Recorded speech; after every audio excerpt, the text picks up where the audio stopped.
खरंच मित्रांनो, शेतकऱ्यांनी शेती करताना हसावं का रडावं अशी गंमत होती. तर तुम्ही पाहू शकता, सकाळी आले होते 12:30ला आले ते. तर पहा आता शकाटा घेऊन चालले, आता द्यायला चालले बरं का. तुम्ही म्हणता आकडा तिथं हलून आले, तर गंज पकडलेली होती. दोनदा आकडा हलून आले, एकदा नाही दोनदा.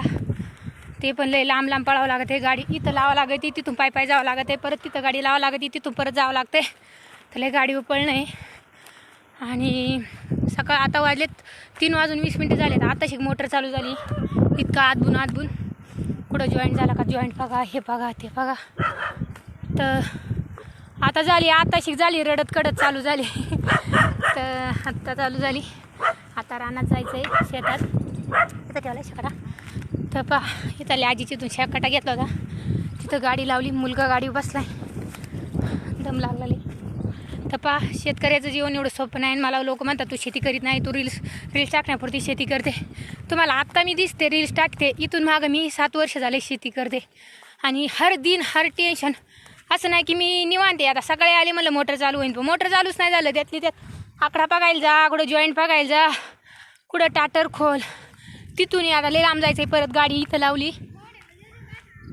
तर पाहू शकता इथं मुलं बसल्यात गाडीवरती, गाडी चालू करायची परत शेतात जायचं. तर पहा किती झंझट आहे.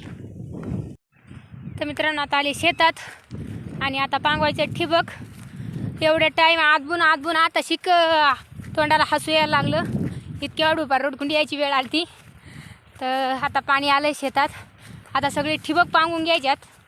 11 लाईनी 200 फुटाच्या लाईनी आहे, तेवढ्या आथरून घ्यायच्यात. आणि मग थोडी शांतीला जीवाला शांती लागेल. दम लागला पळून गाडीवरती भरपूर पळावं लागतं.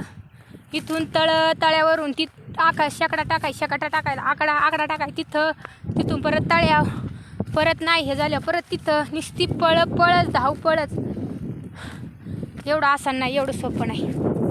त्यात तरी मी लय रुबाबात शेती करते मित्रांनो. तरी पण मी एक फौजीची बायको असून एवढं कष्ट काढून, भरपूर कष्ट आहे बरं का, 4 माणसांचं कष्ट एकटीलाच करावं लागतंय. तरी एवढं काढून रुबाबात शेती करते. तर पहा किती जिद्द असेल माझ्यात. रडू नका रे. तर चला पाणी आले आता. इथं जोडलं नाही, इथं गोणीत ठिबक आहे, ते ओतायचं आहे खाली, सगळं आथरायचं आहे. चला.